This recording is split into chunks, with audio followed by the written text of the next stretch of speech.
மாதவச்சேரியில் உயிரிழந்த இருவரது உயிரிழப்பும் கள்ளச்சாராய மரணத்தில் வராது என வெந்த புண்ணில் வேல் பாய்ச்சிய போலீஸ். கள்ளச்சாராயம் அருந்தி தனியார் மருத்துவமனையில் சேர்க்கப்பட்டு இறந்ததால் கணக்கில் வராது என கூறும் விடிய அரசின் மோசடி நாடகம். அவங்க நைட் போய் சாராயம் குடிச்சிட்டு வந்தாங்க. காலையில் எங்களுக்கு வாமிட் வருது, வயிறு வலி, கண்ணு தெரியல அப்படின்னு சொன்னார். ஹாஸ்பிட்டலுக்கு எடுத்துக்கிட்டு போனோம். எடுத்துக்கிட்டு போகிற வழியிலே இறந்துட்டதால் நாங்கள் திரும்ப கொண்டு வந்துட்டோம். அடுத்த நாள் நாங்கள் போய் எல்லாம் அடக்கம் முடிச்சுட்டு வந்ததுக்கப்புறம் சிஐடியிலேருந்து ஆஃபீஸர்ஸ் வந்தாங்க. எதனால் இறந்தாங்க அப்படின்னு சொல்லி கேட்டாங்க. நாங்கள் இந்த மாதிரிலாம் சொன்னாங்க அப்படின்னு சொன்னோம். சரிங்க அப்படின்னு சொல்லி யார் மேலேயாச்சும் சந்தேகம் இருக்குதான்னு கேட்டாங்க. எங்களுக்கு யார் மேலேயும் சந்தேகம் இல்லைன்னு சொன்னதால் நாங்கள் நம்பர் வாங்கிட்டு போகிறோம், நம்பர் வாங்கிக்கிட்டு நாங்கள் ஏதாச்சும்னா இன்ஃபார்ம் பண்ணுறோம் அப்படின்னு சொன்னோம். இல்லை, கொண்டு போகிற வழியிலே இறந்துட்டதால் சஞ்சீவி ஹாஸ்பிட்டலுக்கு தான் கொண்டு போனாங்க. அங்கே போகிற வழியிலே இறந்துட்டதால் அப்படியே கொண்டு வந்துட்டாங்க. திரும்ப எங்கே கிடைக்குதுன்னா எங்களுக்கு தெரியலங்க. போனார், சாராயம் தான் குடிச்சு இறந்தாங்க. அப்புறம் அடுத்த நாள் அங்கே கூட குடித்தவங்க எல்லாம் சொல்கிறாங்க, இங்கே தான் இவங்க 2 பேர் தான் குடித்தாங்க அப்படின்ற மாதிரி சொல்கிறாங்க. எங்களுக்கு முதல்ல இறந்ததால் எங்கள் ஊர்லேயே எங்கள் மாமனார் தான் முதல்ல இறந்ததால் எதனால் இறந்தார் அப்படின்ற மாதிரி தெரியல.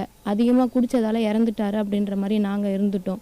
அடுத்த நாள் தான் சொல்கிறாங்க, இந்த மாதிரி இவங்க எல்லாம் தான் உட்காந்து குடித்தாங்க, கண்ணு தெரியலன்னு சொன்னார். கை கால்லாம் ஒரு மாதிரி இங்கே இழுத்து மாதிரி ஆயிடுச்சு, கை கால்லாம் விழுந்துருச்சு அப்படியே. அதுக்கப்புறம் தான் ஆட்டோ கூப்பிட்டு ஹாஸ்பிட்டல் கொண்டு போனாங்க.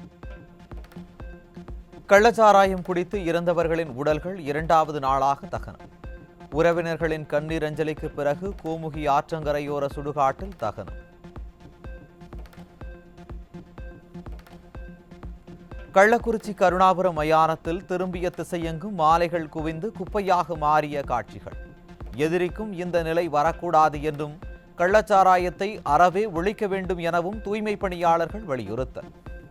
இவ்வளோ நாங்கள் இது வரைக்கும் பார்த்தது இல்லைங்க, இதுதான் முதல் தடவை.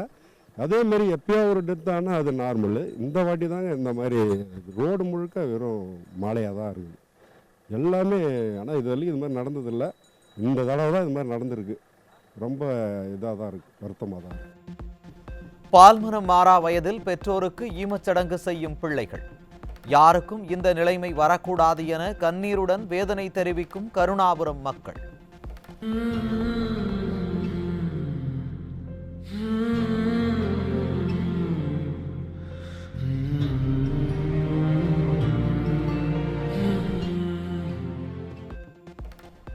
கருணாபுரத்தில் கள்ளச்சாராயம் குடித்து உயிரிழந்த கந்தன் என்பவரின் கடைசி நிமிடங்கள். உயிருக்கு போராடியவர்கள் பட்ட சிரமத்தை எடுத்து கூறும் வீடியோ காட்சி.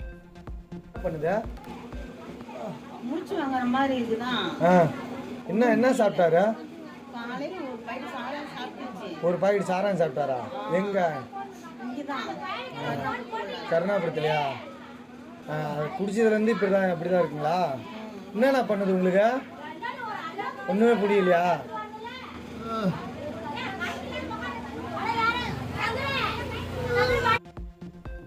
விடியலை தருகிறேன் என கூறி ஆட்சிக்கு வந்துவிட்டு மக்களுக்கு வாய்க்கரிசி போட்ட பொம்மை முதல்வர்.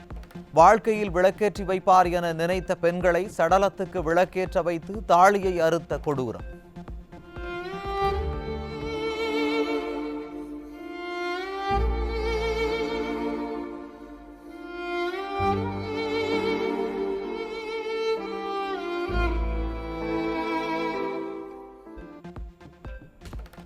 ஐம்பதற்கும் மேற்பட்ட உயிர்களை காவு வாங்கியும் கள்ளக்குறிச்சியில் ஆறாக ஓடும் கள்ளச்சாராயம்.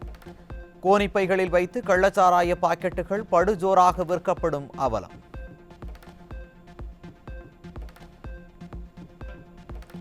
கள்ளச்சாராய மரணம் குறித்து ஊடகங்களிடம் பேசக்கூடாது என பாதிக்கப்பட்டவர்களுக்கு மிரட்டல்.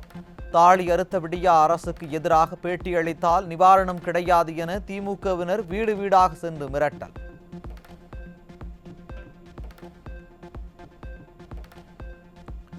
கள்ளக்குறிச்சியில் கள்ளச்சாராயம் குடித்த சென்னையைச் சேர்ந்த ஒருவருக்கும் உடல்நிலை பாதிப்பு. கே நகர் இஎஸ்ஐ மருத்துவமனையில் அனுமதிக்கப்பட்டிருந்த கிருஷ்ணமூர்த்தி என்பவர் மேல் சிகிச்சைக்காக ராயப்பேட்டை மருத்துவமனையில் அனுமதி. மாவட்ட நீதிமன்றம் வட்டாட்சியர் அலுவலகம் இருக்கும் பகுதிக்கு வெகு அருகிலேயே உள்ள கருணாபுரம் இத்தனை அலுவலகங்கள் இருந்து கள்ளச்சாராயம் சகஜமாக விற்கப்பட்டதுதான் விடிய ஆட்சியின் அவலம். தமிழக சட்டமன்றத்திற்கு கருப்பு உடை அணிந்து சென்ற எதிர்க்கட்சி தலைவர் எடப்பாடி கே பழனிசாமி கள்ளக்குறிச்சி கள்ளச்சாராய உயிரிழப்புகளுக்கு காரணமான விடிய அரசை கண்டித்து கருப்பு உடையில் பங்கேற்பு. தமிழக சட்டமன்றத்துக்கு கருப்பு உடையில் சென்ற அதிமுக எம்எல்ஏக்கள். கருணாபுரம் கள்ளச்சாராய சம்பவத்தை அடுத்து 2 தினங்களாக தமிழகமே கருப்பு தினத்தை கடைபிடித்து வந்த நிலையில் கருப்பு உடை அணிந்து பங்கேற்பு. தமிழக சட்டப்பேரவையில் ரிசைன் ஸ்டாலின் என்ற பதாகைகளுடன் சபாநாயகர் இருக்கையை முற்றுகையிட்ட அதிமுக சட்டமன்ற உறுப்பினர்கள். விடிய அரசின் முதல்வர் ஸ்டாலின் பதவி விலக வேண்டும் என முழக்கம்.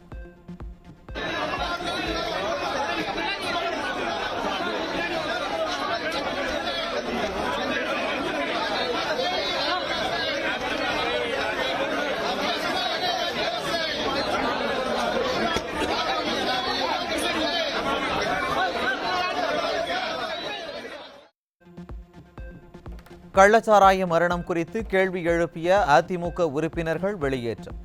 பேரவையில் சபாநாயகர் நடுநிலையை மீறிவிட்டதாக எதிர்க்கட்சியினர் குற்றச்சாட்டு.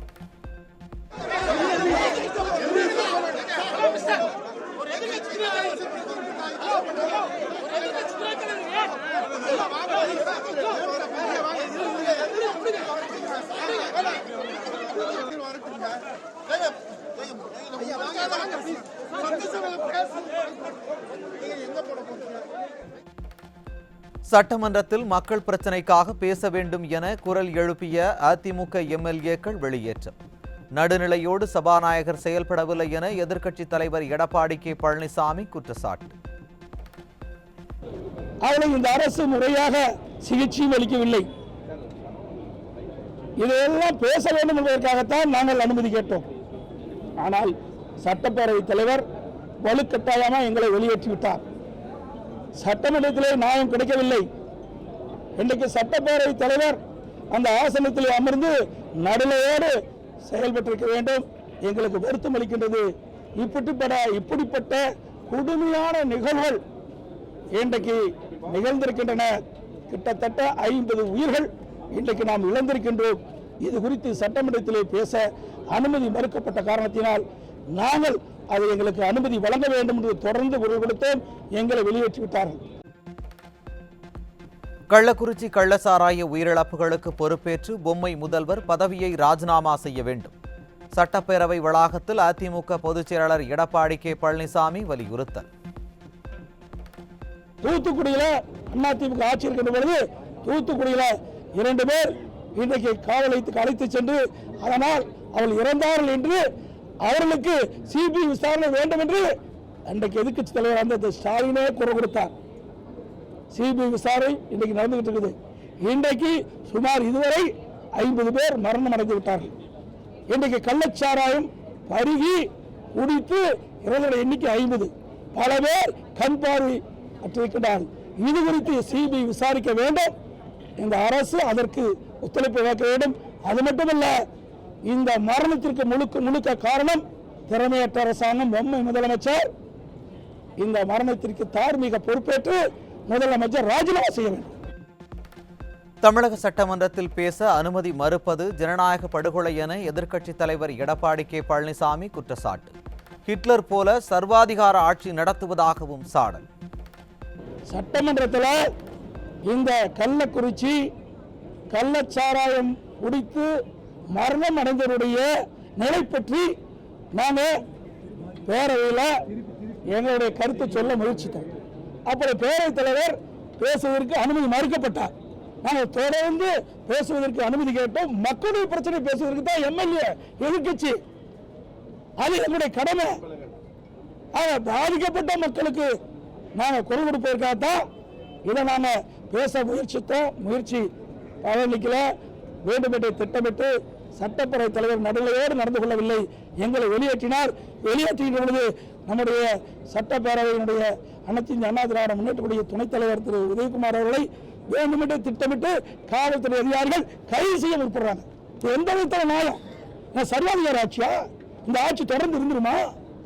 எல்லாம் மக்கள் பார்த்துட்டு இருக்கிறாங்க. ஆட்சி மாறினால் காட்சி மாறுவதை அதிகாரிகள் நினைத்து பார்க்க வேண்டும், சட்டப்படி நடக்க வேண்டும். கள்ளக்குறிச்சி விவகாரத்தில் தமிழக அரசிடம் வெளிப்படைத்தன்மை இல்லை என எதிர்க்கட்சித் தலைவர் எடப்பாடி கே பழனிசாமி குற்றச்சாட்டு. ஜிப்மர் மருத்துவமனை போல் ஏன் வெளிப்படைத்தன்மையான அறிக்கை வெளியிடவில்லை என காட்டமான கேள்வி. ஏனென்றால் இதுவரை 50 பேர், இன்னும் எவ்வளவு பேர் சிகிச்சை பலனில்லாமல் இறப்பார் என்று தெரியவில்லை. ஏனென்றால் ஜிப்மர் மருத்துவமனையில் 16 பேர் கவலைக்கிடம் இருப்பதாக செய்திகள் வெளிவந்துள்ளன. இன்னும் பல மருத்துவமனையிலே வெளிப்படைத்தன்மை இல்லை. எவ்வளவோ சிகிச்சை பெறாங்க, என்ன நிலையில் இருக்கிறாங்க என்ற விவரம் ஒன்றுமே தெரியவில்லை. இதையெல்லாம் சட்டமன்றத்தில் பேச வேண்டும் என்பதற்காகத்தான் நாங்கள் முயற்சி செஞ்சோம். மக்களுடைய நலன் கருதி, மக்களுடைய பிரச்சனை கருதி அங்கு இருக்கின்ற மக்களுக்கு எங்களால் முடிந்த உதவிகளை செய்ய வேண்டும் இந்த அரசின் மூலமாக. அதற்காகத்தான் நாங்கள் சட்டமன்றத்திலே பேசுவதற்கு முயற்சி செய்தோம். அதையும் மறுக்கப்பட்டு எங்களை வெளியேற்றிருக்கின்றார்கள். அது வெளிப்படைத்தன்மை இல்லை, அந்த முறையான சிகிச்சை அளிக்கவில்லை. கள்ளக்குறிச்சி கள்ளசாராய சம்பவ உயிரிழப்புகளுக்கு திமுக கவுன்சிலர்கள் இருவர்தான் காரணம். எதிர்க்கட்சித் தலைவர் எடப்பாடி கே பழனிசாமி பகிரங்க குற்றச்சாட்டு. இன்றைக்கு திமுகவை சேர்ந்த 2 கவுன்சிலர்கள் இதற்கு உடந்தையாக இருந்தார் என்று சொல்றார்கள். அவர்களுக்கு மேலிடம் அந்த மாவட்டத்தை சேர்ந்த முக்கிய நிர்வாகிகள் எல்லாம் உடந்தையாக இருந்தார் சொல்றாங்க. அதெல்லாம் விசாரிக்கவே இல்லை, காவல்துறை அதெல்லாம் விசாரிக்கவே இல்லை, இந்த அரசாங்கத்திலிருந்து எந்த செய்தியும் இல்லை. ஆனா அவருடைய கட்சிக்காரர்களை காப்பாற்றுவதில் குறிக்கோளா இருக்கிறாங்க. அது மட்டும் இல்ல, அந்த கள்ளச்சாராய் விற்பனை செய்த அந்த நிதியில பாத்தீங்கன்னா கதவுல கோவிந்தராஜ் இப்படித்தான் இருக்குது, ஆளுங்கட்சி சேர்ந்த போட்டோ ஒட்டி இருக்குது. அப்படி என்றால் ஆளுங்கட்சி இந்த கள்ளச்சாராய் விற்பதற்கு துணை போகுது, நிறுவனமாகுது. இப்படியெல்லாம் ஆட்சி அதிகாரத்தை வைத்து இந்த கள்ளச்சாராய் விற்பனை செய்ததன் மூலமாக மதிக்க முடியாத இன்றைக்கு 50க்கும் மேற்பட்ட உயிர்கள் இழந்திருக்கின்றோம். இன்னும் பல பேர். கள்ளக்குறிச்சி கள்ளசாராயம் சம்பவம் தொடர்பாக சிபிஐ விசாரணை தேவை. அதிமுக பொதுச் செயலாளரும் சட்டமன்ற எதிர்க்கட்சித் தலைவருமான எடப்பாடி கே பழனிசாமி வலியுறுத்தல். தூத்துக்குடியில அதிமுக ஆட்சி இருக்கின்ற பொழுது தூத்துக்குடியில 2 பேர் இன்றைக்கு காவல் நிலையத்துக்கு அழைத்து சென்று, அதனால் அவர்கள் இறந்தார்கள் என்று அவர்களுக்கு சிபிஐ விசாரணை வேண்டும் என்று அன்றைக்கு எதிர்க்கட்சி தலைவர் அந்த ஸ்டாலினே குரல் கொடுத்தார். சிபிஐ விசாரணை இன்றைக்கு நடந்துகிட்டு இருக்குது. இன்றைக்கு சுமார் இதுவரை 50 பேர் மரணம் அடைந்து விட்டார்கள். இன்றைக்கு கள்ளச்சாராயம் பருகி குடித்து இறந்தவர்கள் எண்ணிக்கை 50, பல பேர் கண் பார்வை அற்றிருக்கிறார்கள். இது குறித்து சிபிஐ விசாரிக்க வேண்டும். இந்த அரசு அதற்கு ஒத்துழைப்பு வைக்க வேண்டும். அது மட்டுமல்ல, இந்த மரணத்திற்கு முழுக்க காரணம் திறமையற்ற அரசாங்கம், பொம்மை முதலமைச்சர். இந்த மரணத்திற்கு தார்மீக பொறுப்பேற்று முதலமைச்சர் ராஜினாமா செய்ய வேண்டும். கள்ளக்குறிச்சி கள்ளச்சாராயம் மரணம் குறித்து மக்களிடம் சொல்வதற்கு கூட பேரவையில் தமிழக முதல்வர் பங்கேற்கவில்லை. தலைமை செயலக வளாகத்தில் எதிர்க்கட்சித் தலைவர் குற்றச்சாட்டு. கள்ளச்சாராய மரணங்கள் குறித்த விவாதம் நடத்த கோரி அதிமுக சட்டமன்ற உறுப்பினர்கள் முழக்கமிட்ட போது அவையில் இல்லாமல் ஒளிந்து கொண்டிருந்த ஸ்டாலின் அதிமுக சட்டமன்ற உறுப்பினர்களை சபாநாயகர் வலுக்கட்டாயமாக அராஜக போக்குடன் வெளியேற்றிய பிறகு வந்து ஜனநாயக மாண்பு காப்பாளர் என்று ஒரு நாடகமாடியதாக அதிமுக பொதுச் செயலாளர் குற்றச்சாட்டு. கள்ளக்குறிச்சி கருணாபுரத்தில் கள்ளச்சாராயம் அருந்தி கண் எரிச்சலோடு வீட்டிலேயே முடங்கிய பெண்மணி. மருத்துவ குழு வீடு வீடாக நடத்திய சோதனையில் பாதிக்கப்பட்ட பெண்மணி கண்டறியப்பட்டு அரசு மருத்துவமனையில் அனுமதி. கடந்த 1 ஆண்டுக்கு முன்பு நடந்த மரக்காணம் சம்பவத்தில் இருந்து இதுநாள் வரை என்னென்ன நடவடிக்கை எடுத்துள்ளீர்கள்? தமிழக அரசுக்கு உயர்நீதிமன்ற நீதிபதிகள் கிருஷ்ணகுமார் மற்றும் குமரேஷ் பாபு அமர்வு சராமாரி கேள்வி.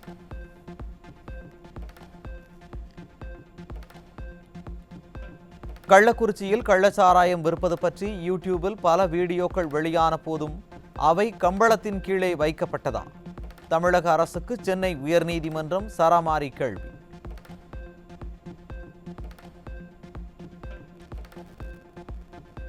கள்ளக்குறிச்சியில் உறவினரை இழந்த பெண்ணை நிவாரணத்திற்காக காத்திருக்க வைத்த வாரிசு அமைச்சர். நேரில் சென்று நிவாரணம் கொடுக்காமல் காத்திருக்க வைப்பதுதான் ஆட்சி நடத்தும் லட்சணமா என மக்கள் கொந்தளிப்பு.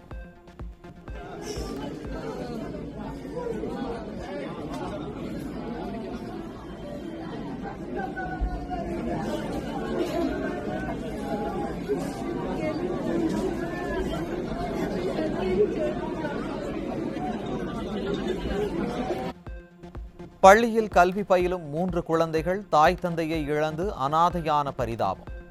மதுவால் விதவை பெண்கள் அதிகமாவதாக கூறிய கனிமொழி எம்பி மக்கள் அனாதைகள் ஆன பின்பும் பேரமைதி காத்து அவலம்.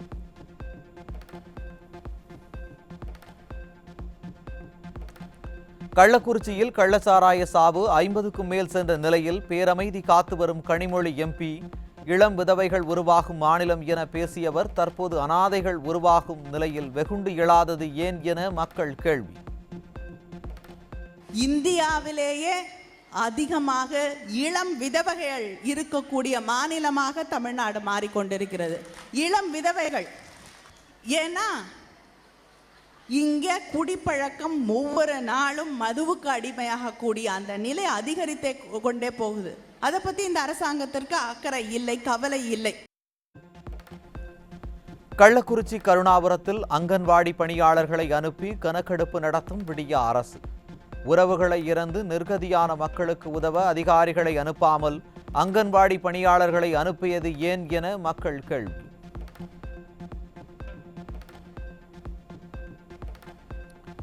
கள்ளக்குறிச்சி கள்ளச்சாராய உயிரிழப்புகளை தொடர்ந்து தமிழ்நாட்டில் 176 கள்ளச்சாராய வியாபாரிகள் கைது. 2 நாளில் இவ்வளவு பேரை கைது செய்த போலீசாருக்கு இத்தனை நாட்கள் இவர்கள் கள்ளச்சாராயம் விற்றது தெரியாதா என மக்கள் கேள்வி.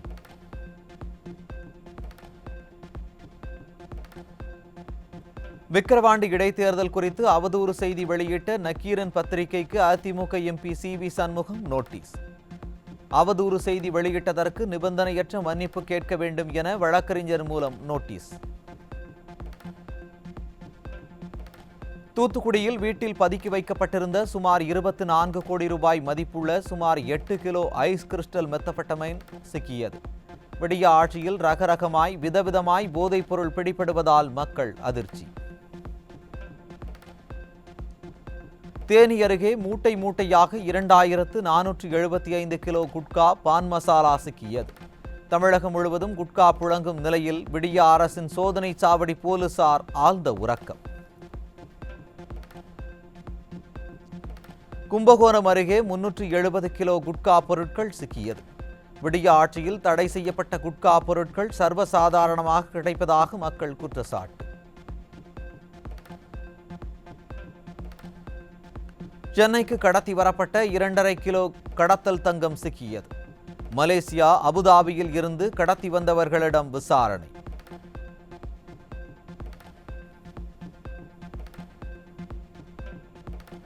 பிரேக் பழுதால் சிவகங்கை பேருந்து நிலைய இரும்பு தூண் மீது மோதி நின்ற தகரட்டப்பா அரசு பேருந்து. ஓட்டை உடைசல் பேருந்தால் தலை தெறிக்க ஓடிய பயணிகள்.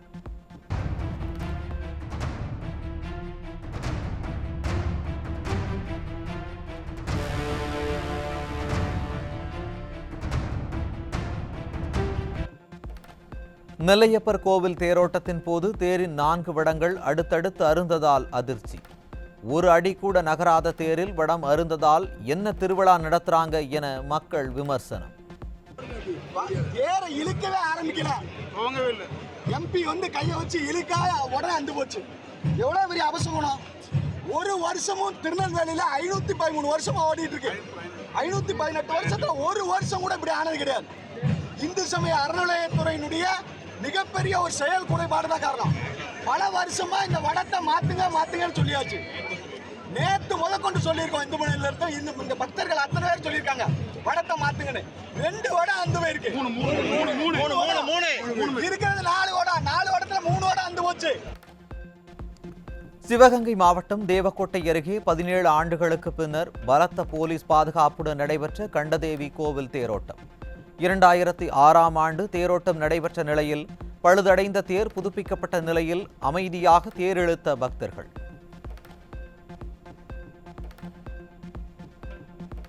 கிருஷ்ணகிரி மாவட்டம் போச்சம்பள்ளி அருகே சுகாதாரமற்ற குடிநீரால் 25க்கும் மேற்பட்டோருக்கு வாந்தி மற்றும் காய்ச்சல். மேல்நிலை குடிநீர் நீர்த்தேக்க தொட்டியை தூய்மைப்படுத்தி தரமான குடிநீர் வழங்க மக்கள் விடிய அரசுக்கு வலியுறுத்தல்.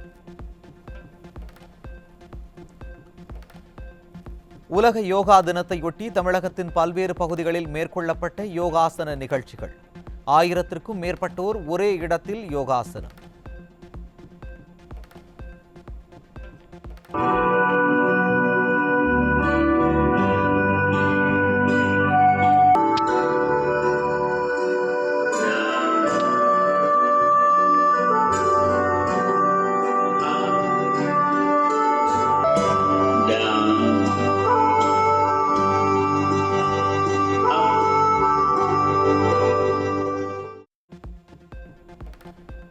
$20,000 கோடி ரூபாய் வங்கி கடன் மோசடி வழக்கு தொடர்பாக 35 இடங்களில் அமலாக்கத்துறை சோதனை. வங்கி மோசடிகள்தான் குஜராத் மாடல் ஆட்சியின் 10 ஆண்டு கால ஆட்சியின் சாதனையா என மக்கள் கேள்வி.